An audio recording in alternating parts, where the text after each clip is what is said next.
Hi, everybody.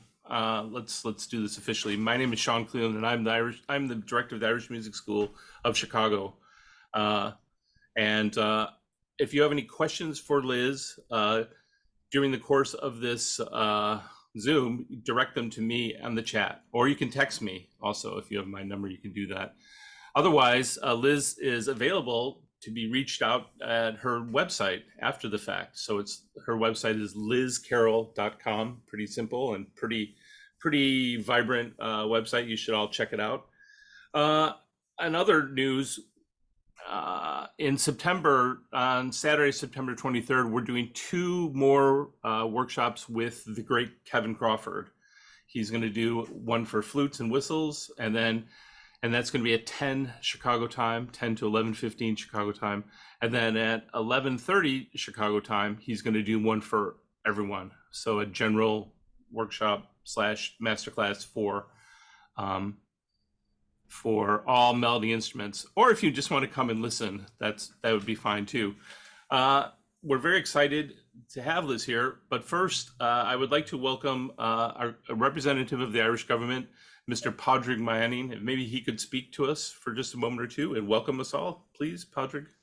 Sure. Thanks a million, Sean, and I'll keep it brief. But firstly, I'm delighted to be joining you here today. I just actually arrived in Chicago to take up the role of Vice Consul last week, so I'm still new in the role. But although I'm new in the role, one thing that I do know is that the Irish Music School here in Chicago has had a great relationship with the consulate and with the Irish government for many years now, and I know that Sean, yourself, and the team have been very successful in securing funding for a range of projects through the Irish government's immigrant support program, including this masterclass workshop here today.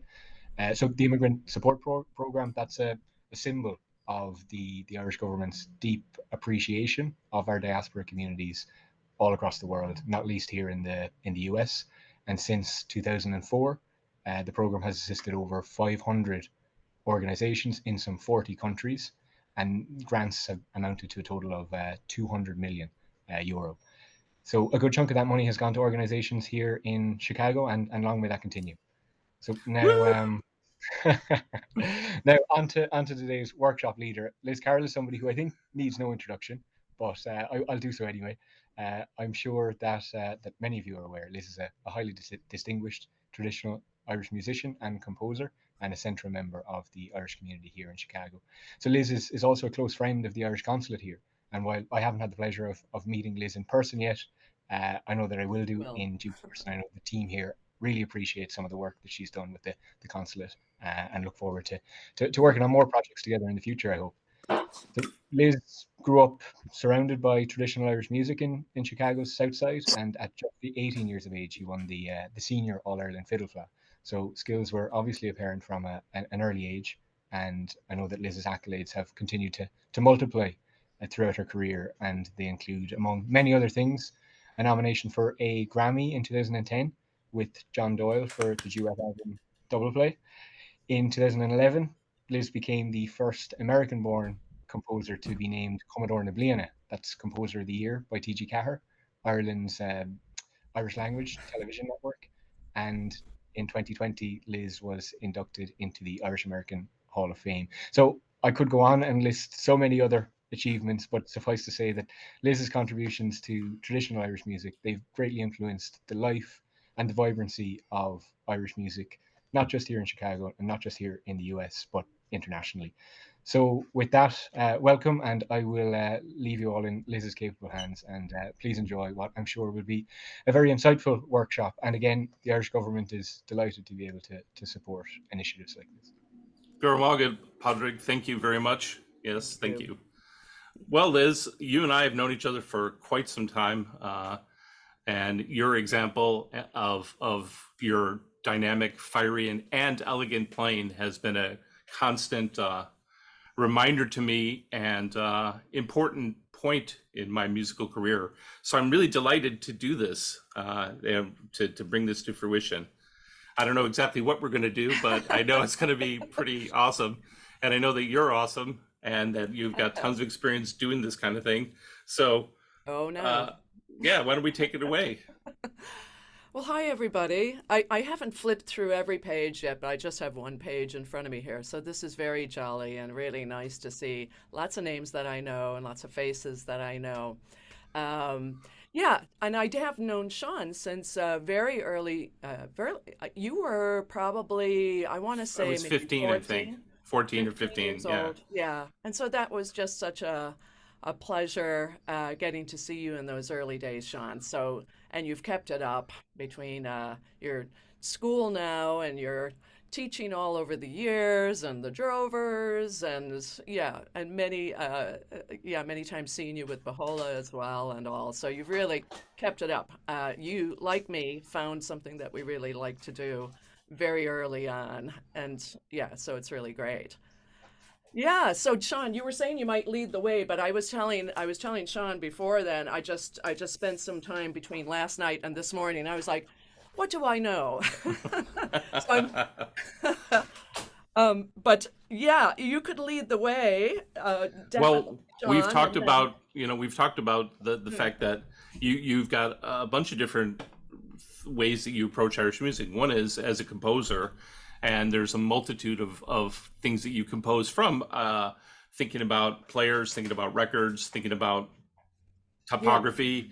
There's also we also talked about taking tunes that maybe in some people's minds are worn out or old fashioned or that people just run through and making them breathing new life into them with variations and bits of rhythm and bits of melody that you come up with. uh, I would just suppose we just have to start with something, because yeah, it's so interesting. And you've yeah, got such an interesting thing, and you were so influenced by the Irish community and by particular your specific family. You could maybe yeah, start with your family, and by yeah, then by dancing yeah. after that. I Yeah. think I think it almost always like when I think about just everything that's gone by, it kind of starts with the fiddle itself. You find this thing that just feels comfortable as soon as you put it in your hands. I think people know that I actually had wanted the piano, and the piano wouldn't fit in the house. And the same school, the same nun taught violin as well. And my folks really encouraged me to go ahead and try it, which I was really balking at, but they wanted me to try it because my grandfather played the fiddle, and as my mom said, you can take a fiddle with you, as opposed to the piano, which you cannot. And it's funny because as soon as I did get a violin in my hands, I thought this is really great, and I had always kind of liked any instruments. So I'd be that kid that would go into the store, and if there was a shiny toy trumpet or a kazoo or whistle of some sort, Or piano accordion. or a piano accordion, I was really, really looking at those. I liked all the balls as well, the footballs and the baseballs and the softballs. But I was very enamored of all the instruments. And yeah, and so I think that as time has gone by, you know, I think I always loved the left hand and what you could do with it, all the roles and stuff like that. I'm kind of glad that there was no push in my family to get anywhere fast. It was very relaxed. And we went to meetings of the Irish musicians who were very encouraging. And you sat in the back and you just tried to learn some tunes, which was great. Nobody put you on the spot. And I'll bet you that when I walked in there at 9, I don't think anybody probably asked me to play a tune or start a tune for a good maybe 5 years.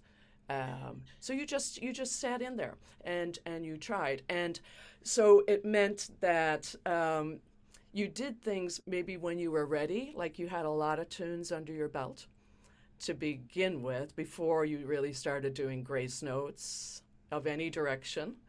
And so I would look over at the musicians, and of course, you're hearing everything that they're doing.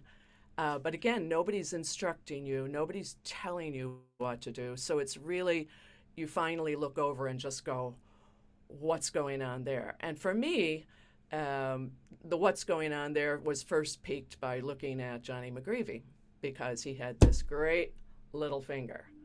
And I just was, what's going on there? It might not have been 5 years before I tried this. I'm sure I was trying it before then. But he had a great little finger, right, Sean? that was the thing. He's known for doing all his rolls and everything on his little finger, isn't he? Yeah, it was Like just first finger rolls beautiful. and everything was the little finger. Yeah, it was just beautiful and elegant looking. So that was probably one of the first things I was trying. And, so it just becomes a lifetime of imitating the fiddle players that I see. Every single one of them, I think I was trying them on, if you know what I mean by trying them on. So every time we'd get a recording, I would try to be that person. I would try to play like them and see how do I move? What do I do to get to sound like them? Both in the left hand, which I'm telling you is just delightful and it's so fun for the fiddle players. But John, something about the bow. But Hey, let's say that one more time. You cut out for just a millisecond there. yeah, I was saying that not only is there the left hand, but there is the right hand and what you can do with the bow. And so maybe that would be nice to talk about. Sure. Yeah. Yeah, it's it's interesting that I think everybody can have their own ideas about what notes are pushing into what notes. And this is always kind of interesting to me that you could play a tune very simply, but you wouldn't get bored with it, uh, even if you never changed any of the notes of the tune. At least I don't feel like I get bored with anything because I can always change what's pushing into what, and even what my bow is doing. Uh, so I think early on, I kind of convinced myself that if I wanted to go fast, that maybe I wanted to use a smaller bow, but try to get as good a sound as I could um, using a little bit of bow. So if that makes sense to everybody, if that's interesting, so if I'm playing, I always kind of realize that if I just move I don't know if you're able to see there, but if I just go ahead and move my hand just on top of the bow and just move, that's a pretty quiet and airy kind of a sound. And if I press down, I start to get to something that I'm going for is just a nice, really pure sound. But as I go down and up, um, I'm I rarely just go down. I usually really pull, maybe not so much the bow is, but I kind of pull the string.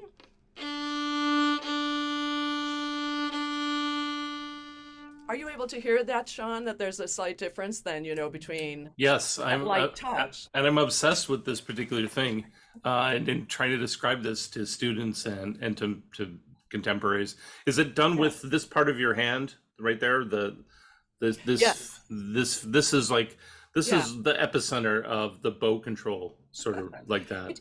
It depends on people, though. I mean, I see people use the bow all kinds of different ways.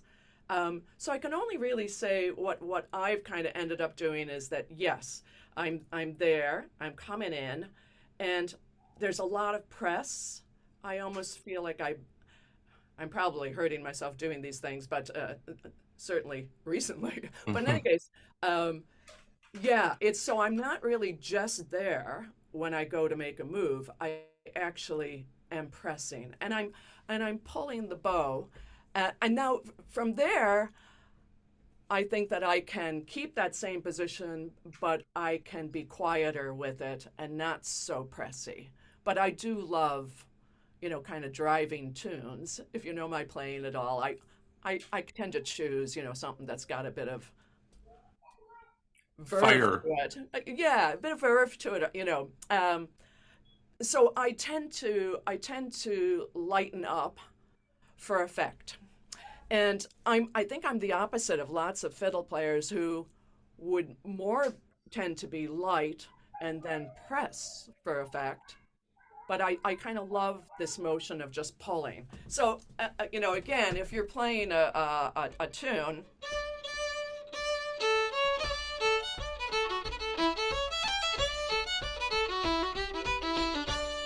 So I'm not pressing there, I'm just letting the weight of the bow go.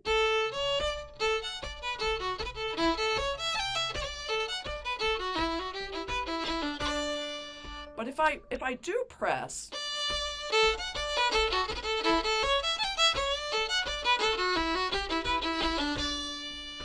Hey, Liz, could you back up just a little bit so people could see your yeah, right hand too? yeah, sure. So I've got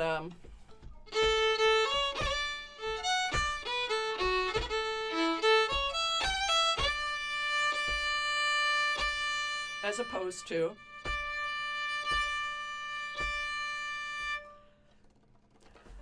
and I felt like, and I think I probably was wrong, that you do not need to have a small bow in order to go fast.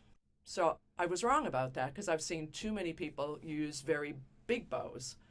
Case in point, Liz Kane, very big bow, and lots of people. And but like I say, that was what I was telling myself. And but I think I came up with something kind of nice because of it. So it's a very small bow, but again, I'm trying to go from here to here and get as good a sound as I can.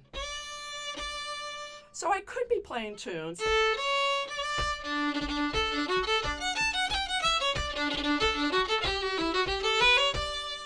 But I tend to want to go.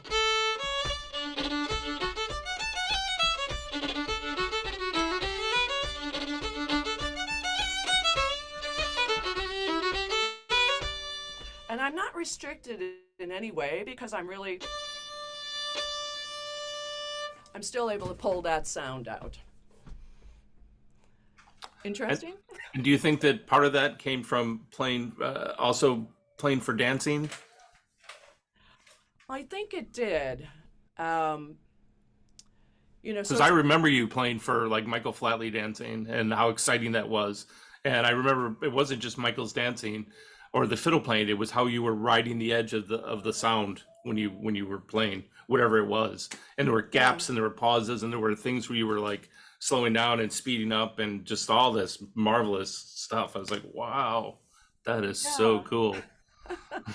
Well, I think all of that is there to be done, right? I mean, I think there was a lot with the dancing that, I would hear, like with the Dennehy School, we had a lot of times the set dances were a couple of albums that were out of Dublin, and I'm not going to remember what this gal's name was, but there was a very lovely um, fiddle player, a woman, and they made a couple of albums through the music organization in Dublin. So this would be back like in around 1971 and 1972, somewhere in there. But my dancing school also would play set pieces from Sean Maguire and also Eugene O'Donnell. And so these were people that had, I know that Sean Maguire danced, and I know And uh, Eugene too. yeah, exactly. So, sometimes what ends up happening, I think, with my playing is that that dancer comes out in me. So I can be the dancer that's, I'm heading to the right. I'm not doing too much. I'm getting here, I'm stamping, I'm doing a bunch of trebles, and then I'm going the other way, and then I'm doing a kick in the air. So instead of my tune being, like steady,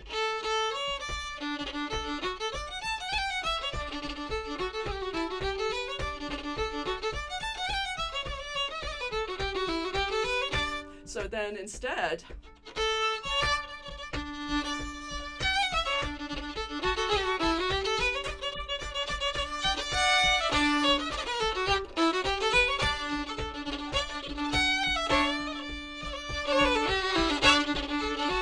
I'm just making it up as I go along, but I always get excited when I think of myself. Of course, I was a terrible dancer, but I loved a good dancer. And then you could just kind of imagine the stop, imagine the battering, imagine the elegance then at times too. So, and then, you work on your bowing to be able to have your hand keep up with what your head is thinking. Yeah. and what's going into what. Yeah. And when I'm saying what's going into what, you're just talking about da dump, ba ba ba dump, ba dump ba, and bum ba da da da da ba ba. And you're just kind of playing with that little palette of what's pushing. Where do you push? So it's kind of fascinating. So just with your right hand, it's just kind of fascinating the things you can do. And again, you can lighten up. I've heard lots of fiddle players who start with a very sticky kind of a start to notes, and I can only say that I just was always attracted to the smoother start to notes. So rather than the kind of sound that would be like this, that I always kind of liked. So I'm looking for that. Although I've tried on that hat too. That one's a lot of work to me. There's some amazing players that do the very sticky sound. Brendan Mulvihill was always very sticky, and Tommy Peoples maybe too. yeah, I think he kind of mixed them up, didn't he? He Yeah, did, yes. yeah. But I think as you go along, with between listening to the older players, and I mean like 78s and things, there's so much to learn about melodies, but there's also a lot to learn about just their timing and their push, So I think I would have been listening to see what exactly is going on in a very quiet way. I don't think I was very cerebral until I don't think anybody really is until you actually teach somebody and then they ask you, what are you doing? And then you start coming up with some answers. And maybe the knowledge isn't a bad thing either, but yeah, I think I've learned a lot just teaching. Yeah. Well, how about if we go down? How about we teach something? What do you say? I would love to teach something. And I would say just do it by chunks, and Yeah. we won't be able to hear people. We're just going to assume that you guys are all going to try. No idea what to. You're all going to try stuff, and that you could watch this recording after the fact, and even reach out to one of us, and we'll get you the transcription or whatever it will be. So whatever level you're at right now is fine. Just try it and just make noise. All right. Well, I had a few thoughts, Sean. I keep making up tunes. So there's some tunes that were newer, but I don't know if maybe people would like.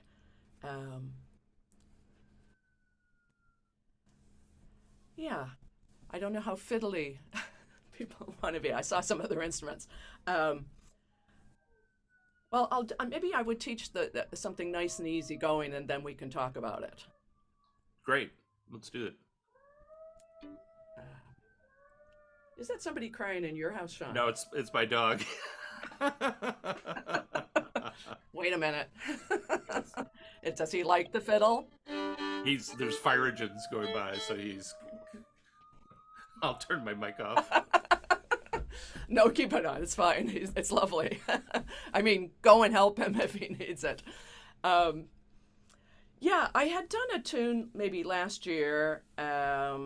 So that I write tunes, everybody, and I've always done this. And now some people come to it later on, and I've met many people who are in their 20s and 30s, and they write their first tune and enjoy it. And I've been doing it since I was a kid, and I was playing the accordion first and trying to figure out little melodies on it, and when I got the fiddle, then looking for things there. But I've always really liked chords. Are just a joy. Figuring out the left hand of the accordion to be able to accompany was great, and on the fiddle then double stops are great. And I just I just love heading towards interesting chords. So I have well, maybe I should say I have maybe two options. One would be this newer tune, which is a jig, which I really think of as a slide.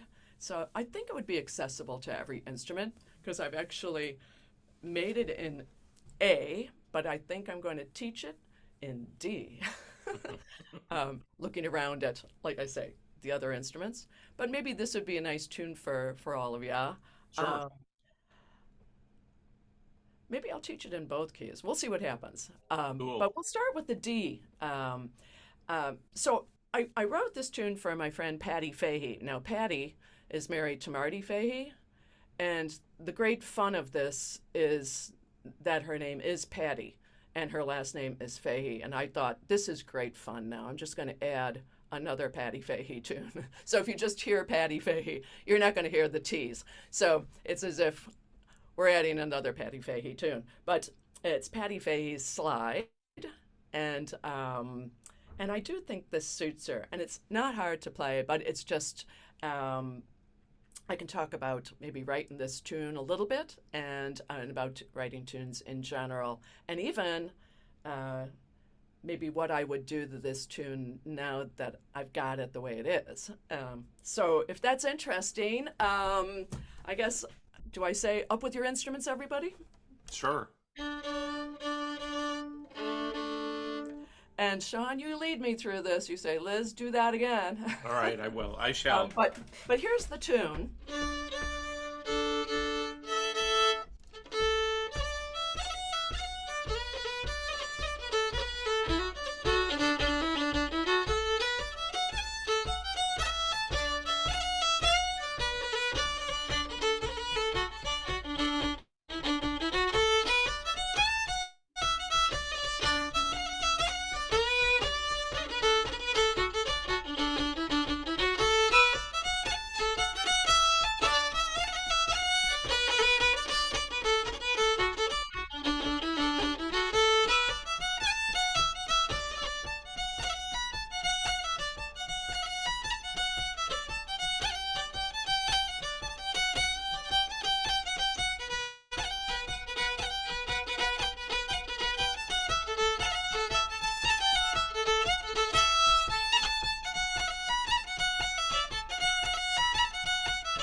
Woo! All right, you guys.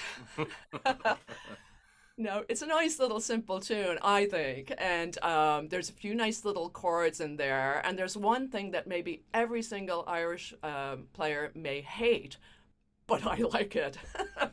So I'm writing over all of you and just going, no, I like it. And there's actually a more easygoing way of playing it. So that even if you hate this spot, you might go, oh, I'll just play it like this, and then it'll work.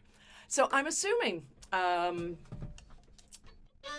your fiddles now and your instruments. I should take a look and see what other instruments are out here. There's definitely flutes and whistles and a couple of accordions. Yeah. Huh. All right.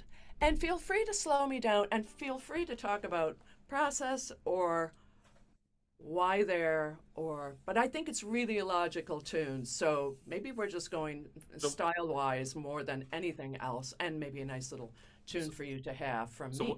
One of the things that Saul Foster brought up was that Paddy's not known for his slide composition. Well, I know there's that too. Right. See, So yeah. that's- No, yeah. I love that as well because he never wrote a slide. No, never even heard a slide, probably. Yeah. So there's all kinds of fun in naming it and enjoying what it is. I think somebody years ago did something like that. What was it? Somebody wrote something for Joe Burke, and it was also something that wouldn't be a type of a tune that he'd have played. It was something like that. So, and it might have been from Charlie Lennon. Maybe somebody will know what that was. But It might have been that Charlie wrote a tune for Planksty Joe Burke, I think, is the There you tune. go. Yeah, that's Right. And then, of course, he played it and loved it. And so there you go. So, yeah. So I'm just going to play like we do. Let's do a phrase at a time. And then we'll go on like that. So since it's a slide, I think of dum da dum da dum dee dum as all of a piece. So that would be like if you were looking at a tune and it was in 12/8, that would be one measure. So I'm going to give you, and if you were seeing it and it was a double jig, well, then it would be two measures, right? So, but let's say we don't. Let's think of it as that's all of a piece. So the first phrase is.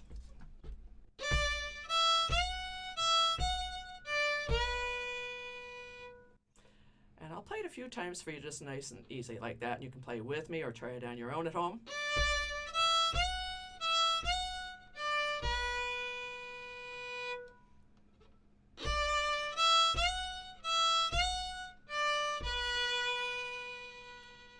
And then one more time, so we start with the D, third finger on the A, E, F sharp, E, F sharp, D, B.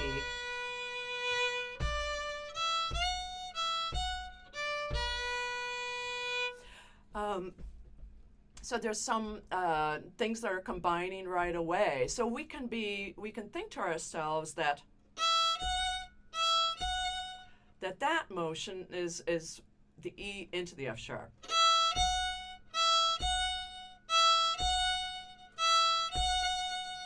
So if we do single bows, it's as if we're going.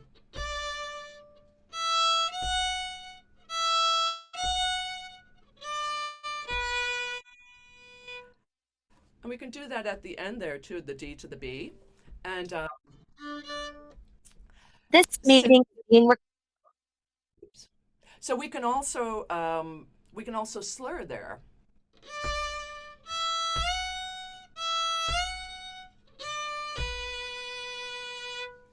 So that would be down, up, up, down, down, up, up. As soon as you do that, right, and you're in that world of slides and polkas, then you have immediately, if you just even play that phrase, you can slur the first end of it. Don't slur the other end of it. Don't slur the first end, slur the back end, and mainly you're just kind of keeping that same feel going. And so whether you go back and forth with every bow, or you put them all on one bow, you're still looking for those pushes. So you can go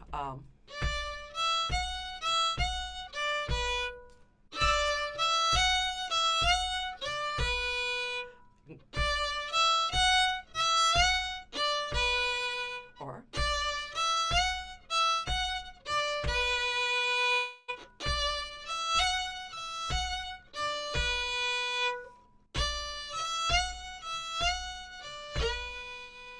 right? And I'm getting the same pull no matter what I'm doing with my bow.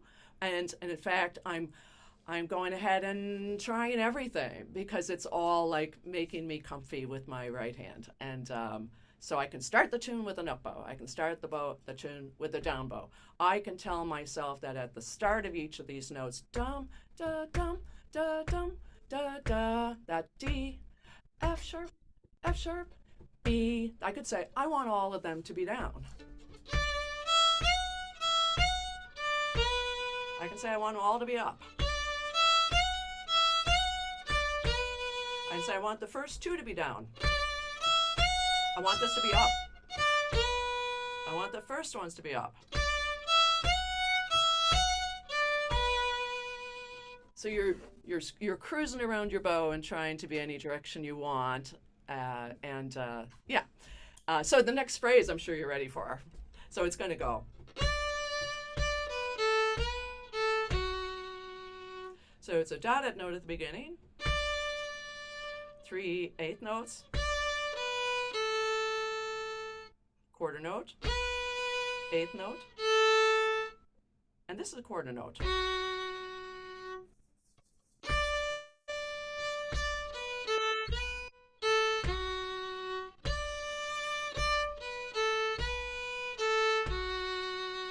then get slow once it's going.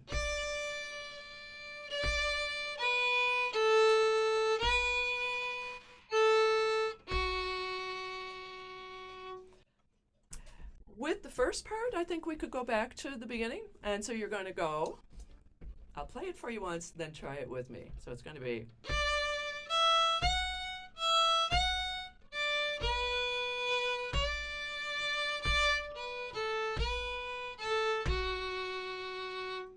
So we'll try it at that pace.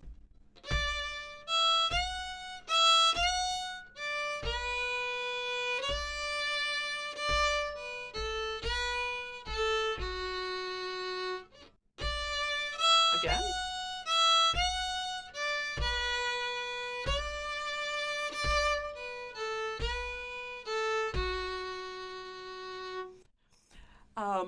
You'll see that a lot of times I'm kind of just sliding into notes. I don't know why I love to do that, but I do it. And so instead of just starting right on the D, you'll often hear me when I'm playing that I'll almost do a little slide there.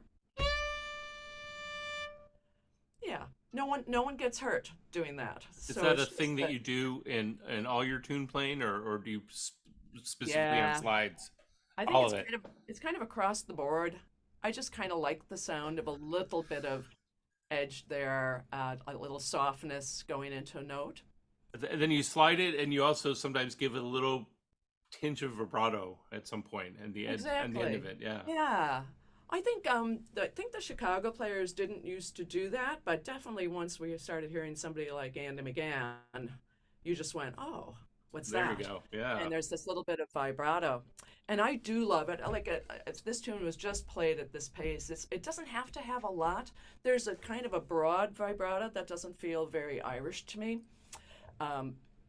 On the other hand, I can't do it. So so there's a small vibrato that's, as I think the classical musicians might call it, just like a finger vibrato.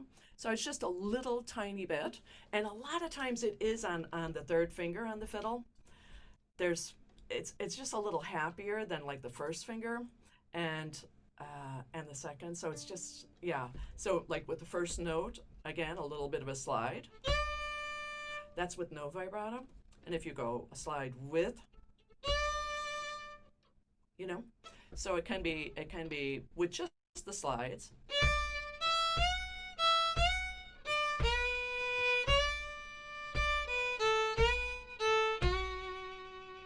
Would you like to try that with me? So these are a bunch of slides. Let's see, here we go.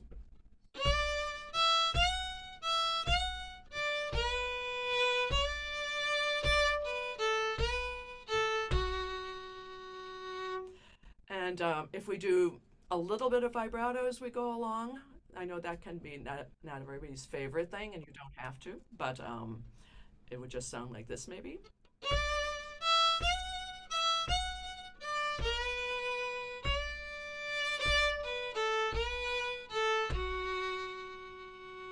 So you see, so it's very subtle, right, Sean?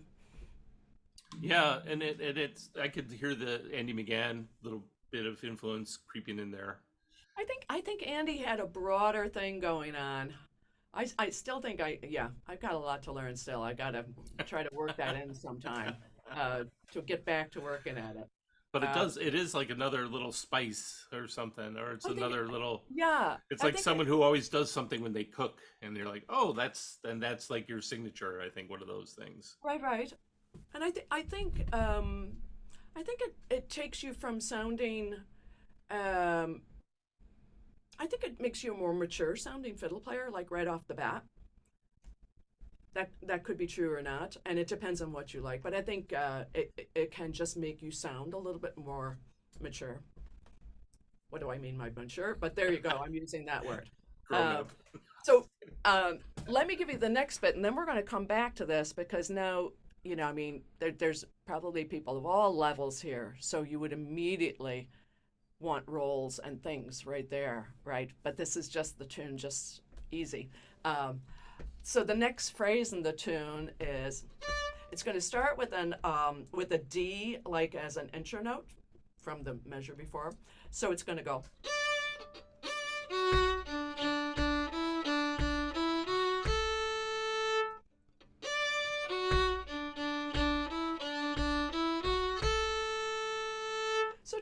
with me. So you're going to start with the D, F sharp, D.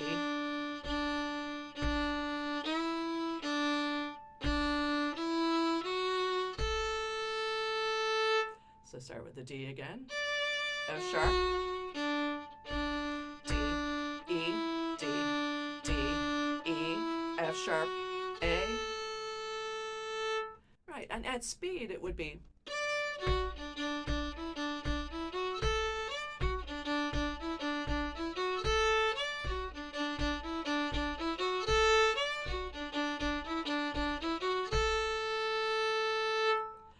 And from the beginning to there is.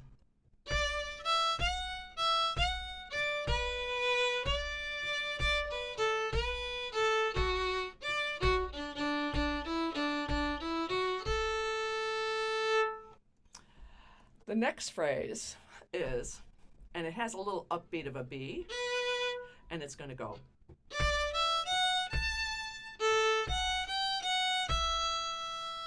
So it's.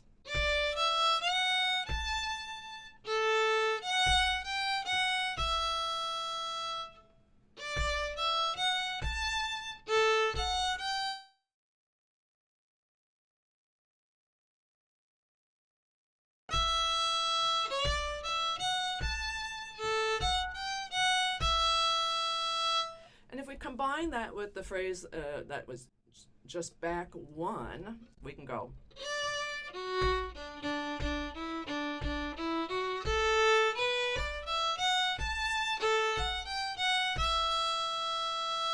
So start with the D, everybody, and go.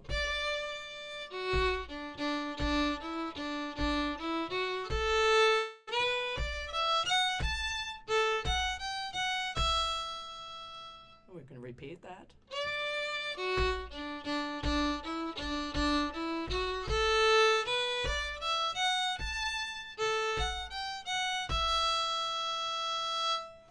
Right, and so from the start to there is.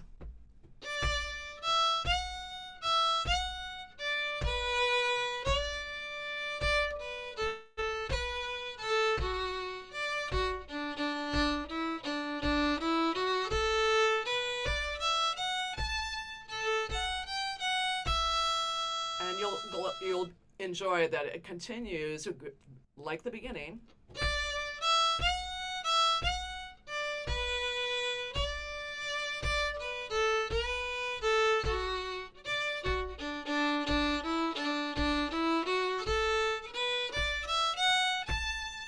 And then the ending is.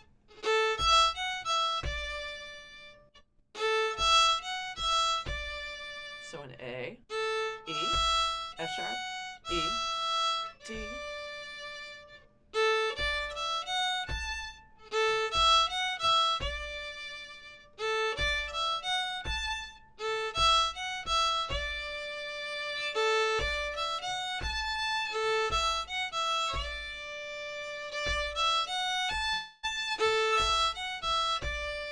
So even like little phrases like there, I begin changing my bowing and see what's there. I can go.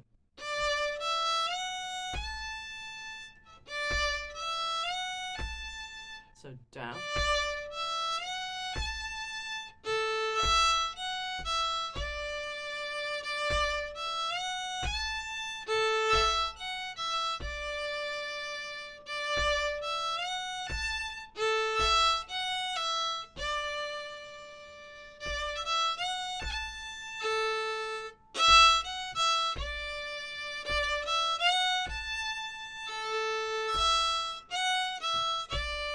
So I'm combining different little things there, you know, and but still keeping the same feel going. I think when I think about the flute players in Chicago, you know, people like Kevin Henry, you know, I think he would subtly change what was going into what, but at all times this little chug of how the tune was going kept going. Don't know how he did that, but it just kept going. Little things could be subtly changing, but it much the fiddle players are doing the same thing where we're just subtly changing what goes into what physically, but the tune remains, if you were to sing it, da Right? And so it remains the same even though other things are changing around it. Hey Liz, Molly had a question. She's stuck on the third phrase. Could you tell her the start notes? Oh, yes. It's going to be a D on the A string. Now that's your upbeat. And then here's your first beat of the next measure. So you're starting with an F sharp to a D and another D. And then another D. E, D. So you're going D, F sharp, open D.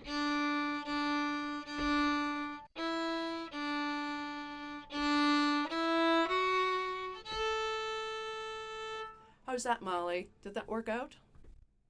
Am I in the right spot? I have a question for you too. While we're waiting for Molly to type her answer, so Okay. you're always amazed and all the different ways you can use your bow. Do you ever decide what do you like? Or is it just like or is it the part of the thing is to see how many interesting, cool pathways you could take? It's that. It's basically, you know, I think we used to be able to say, and I think this probably is still true with Irish music, is that the one thing about all of the things that have to do with rhythm within Irish tunes, am I making a blanket statement? I think I'm about to, is that nothing really gets repeated. So you can't really go da da da da da da da da da. It just gets too much. You almost like da da da da dum dee da dum. It has to change. We used to have it like when you would talk about just like if this was your tune and it was a jig.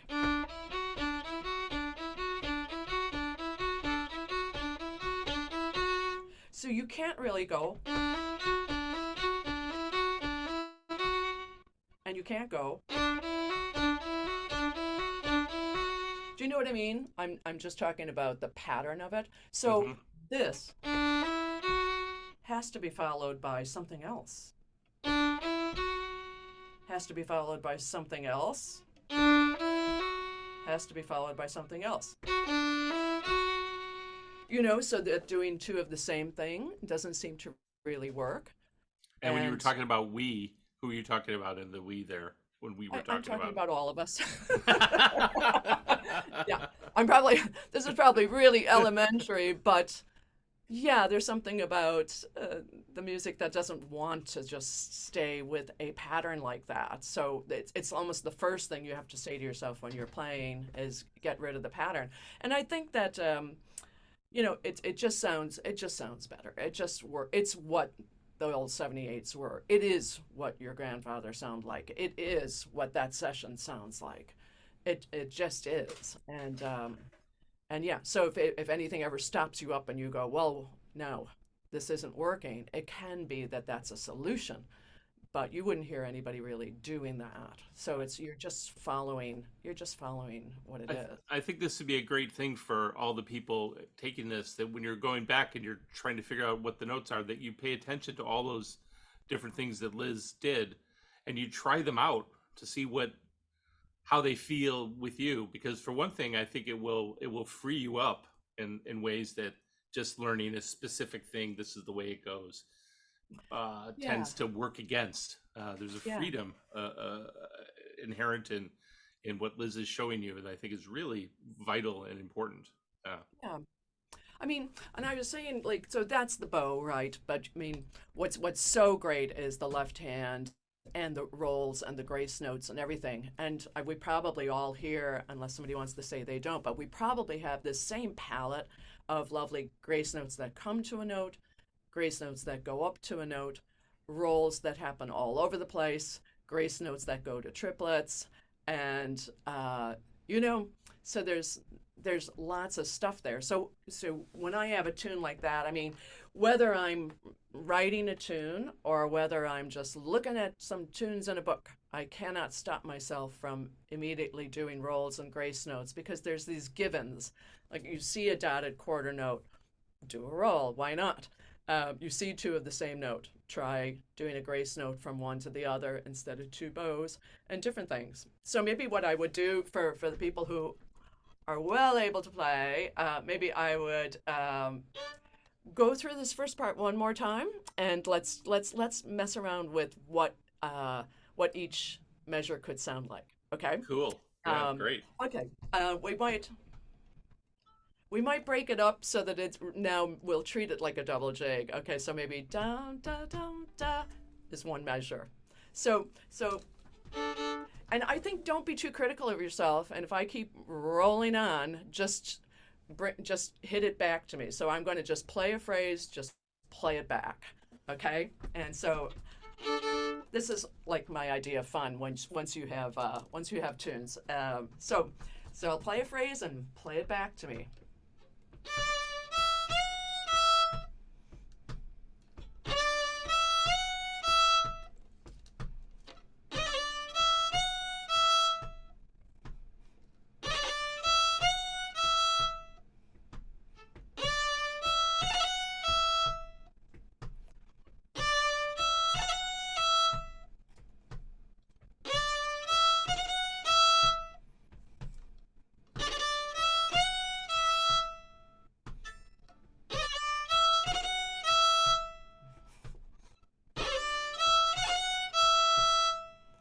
So even that one, you could be, again, the bow involved there. It can be down, up, or you could go,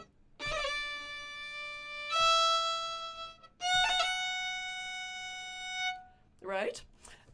So the next, let's just go on then. Okay, I'll just try a few things. So you get the idea, right? I'm kind of pumping along, and hopefully you're responding in those spots. So here we go.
Sorry.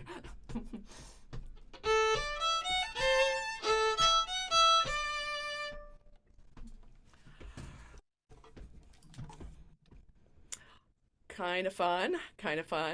Hi there, Yeah, Ed, again, by the way. It's cool to watch. So you just like, if I'm taking this tune and I'm in my house, I can just start doing things like that, so I'm kind of going.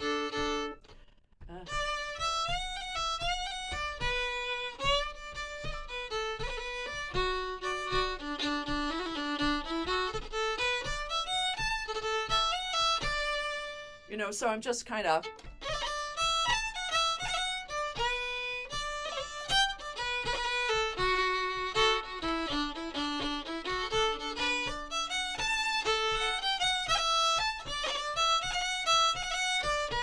There I'm getting more interested in just doing rolls, and then I might get more interested in my bow. second, don't do anything. Let's try a grace note or a eighth note into a roll.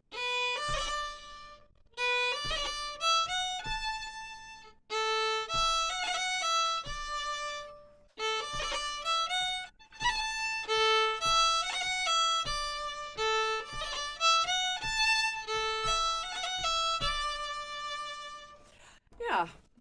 I have a question, Liz. Do you always do your first finger rolls with your ring finger?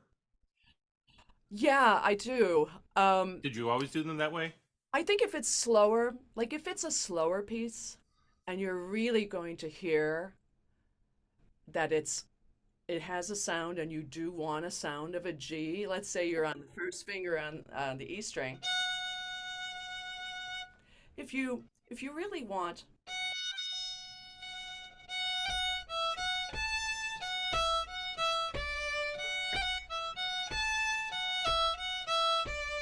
But if your purpose is really just that you just don't want to do an extra bow stroke and you just want to divide those and you just want to hear two Fs, then my third finger tends to be faster than that second finger.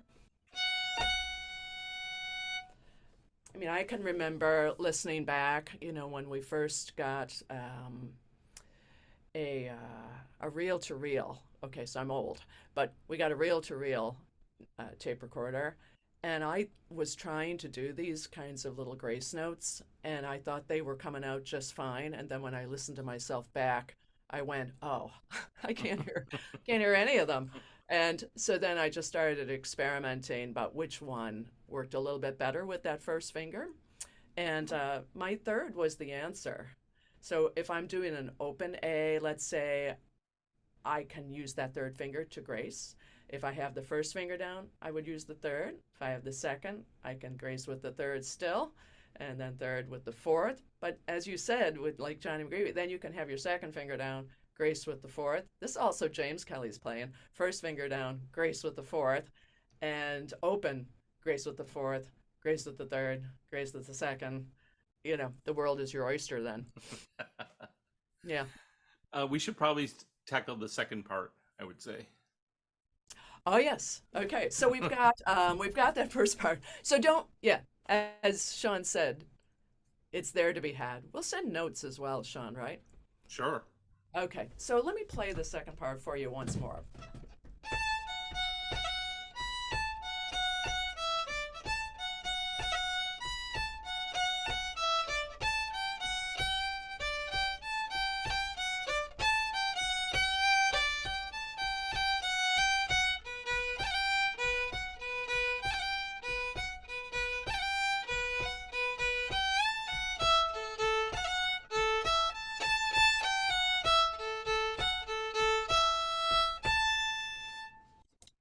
Right.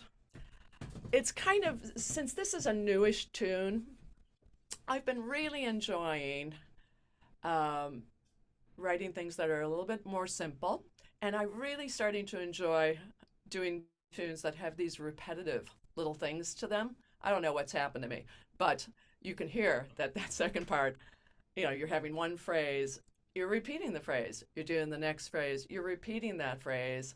And all I can say is for some reason I've been kind of doing this little path. I had a tune not so long ago, maybe a couple of years ago, where I was almost pretending like I was my young self. And I remember getting a tin whistle in Ireland and sitting, with the hay behind me, and on a lovely sunny day, rare in Ireland, in Limerick, and just trying little phrases over and over to get good at them. And so I had a tune that kind of went like this, and you'll hear the repetitiveness of it. But this was totally like a response to thinking about that way. So I kind of end up going like this.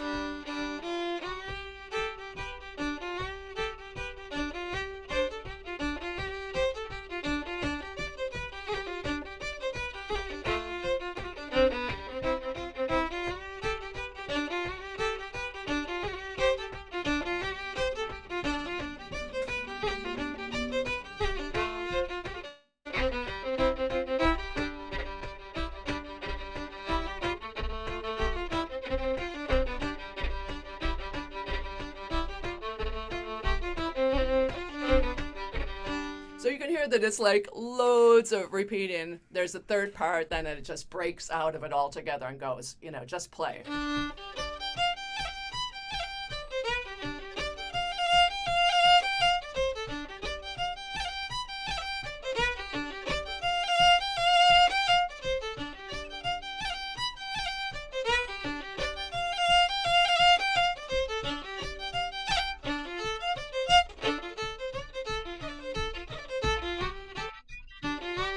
Back to the first part. Wow, that's a smashing tune. Holy Jesus. It's a lot of fun. It's a lot of fun to play, Sean. I should send that to you. Yeah, it's really fun to play. What's it called? That's amazing. It was just called A Lane in Kerry. That's cool. Yeah, that's smashing. Yep. And you see, so then you're just kind of creating a tune where you just are. Yeah, I just like put myself way back, my young self there, and just playing little phrases to get some way decent at them. The same thing seems to be happening in the second part of this tune. So yes, phrase by phrase, guys, maybe a little quicker. Does anybody need this quicker and not as slow as I was doing the first part? What do you think about that, Sean? I think that probably a little bit quicker is okay. Huh? We've certainly got a recording of it, so they can slow it down if they want. And or you're playing it slow. Yeah. All right. So it's going to be 1, 2, 3, 4. And that's going to be a phrase, and it's actually going to get repeated as the tune. So we could actually do that twice. So here's the first phrase.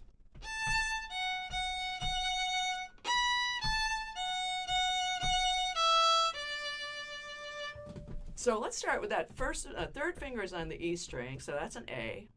And it's going to F sharp. Go up to your B, back to A.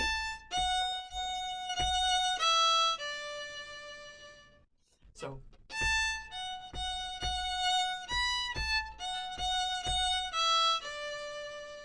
And if I play it slower.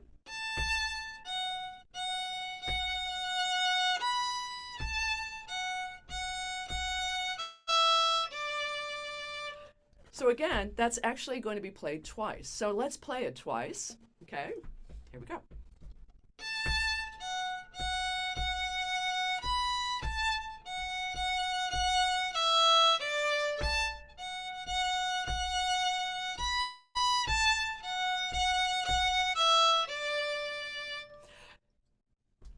Make sense? Okay, so here's the next phrase.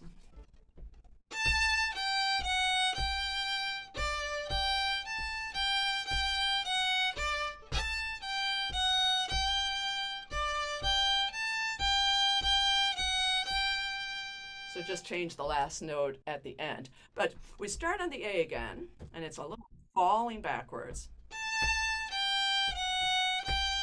And on that G. So start on the A. Dip down to the A string to get the D. And back to that G.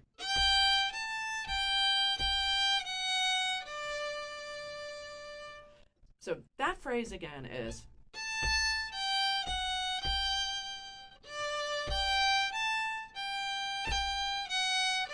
why not? And yeah, and then we play it twice. So all of that twice.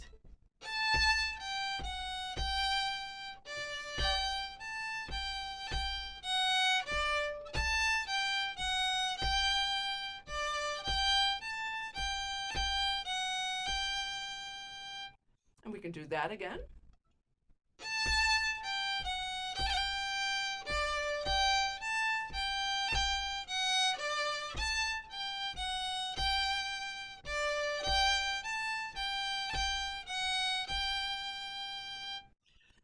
And now we should take it from the start of the tune to there. So here we go. You can just join me and I'll play it a couple of times. So here we go.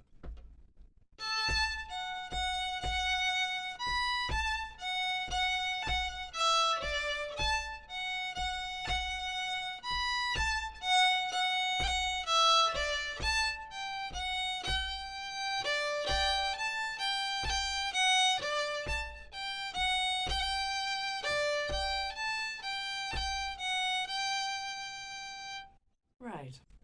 And the next thing is also a very repetitive thing, and this might be the part that you hate. So it's going to go.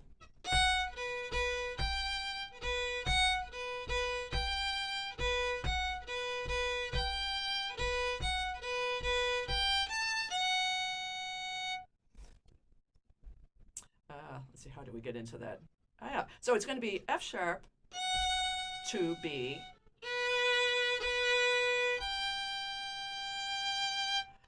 It sounds like something out of a film. I'm not sure what those notes are, but like a lot of times you slow things down, you go, wait a minute. It does So sound anyway. sort of, it's like the modern twist on this tune or something. Yeah. Like, I keep thinking, where's that from? Like, I don't know. Yeah, yeah. And so it's F sharp to B, G, B, and then just keep repeating.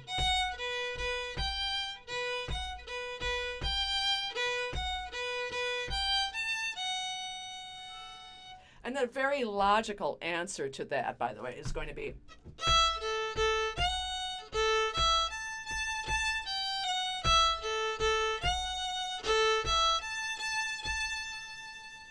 oh, sorry, hang on. Yeah, sorry. So it goes to here.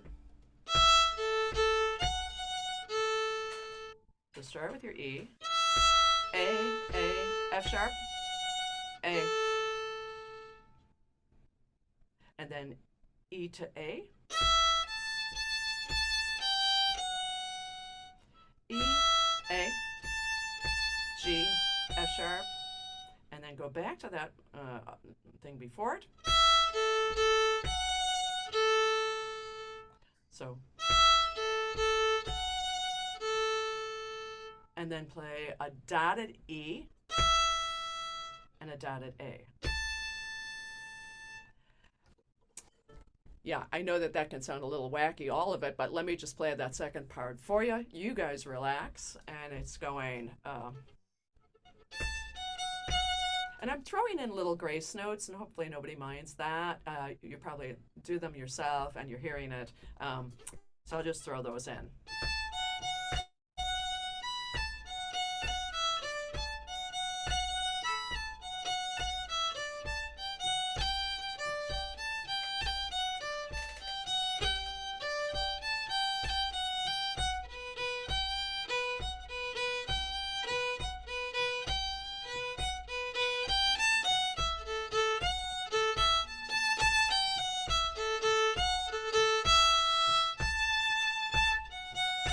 Again, then I would just repeat all of that. You know, if you want to get out of doing, I was saying it can be Irished up. I'm calling it Irished up, but it can be.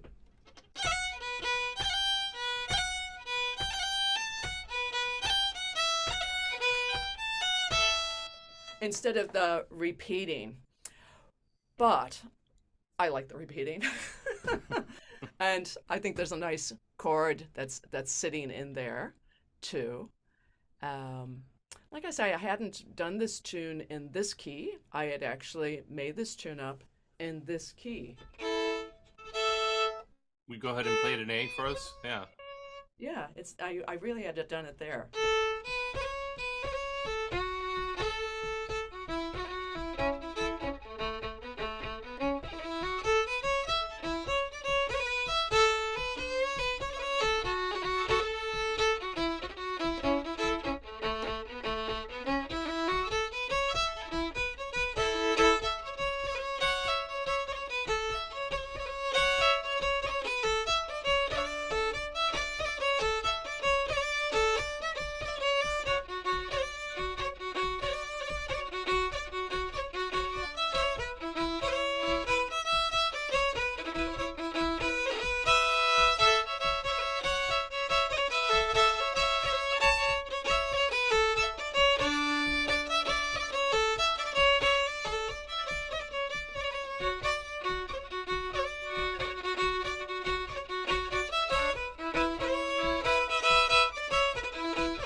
Liz, you were talking about that this is a logical tune to you. What was the process, and what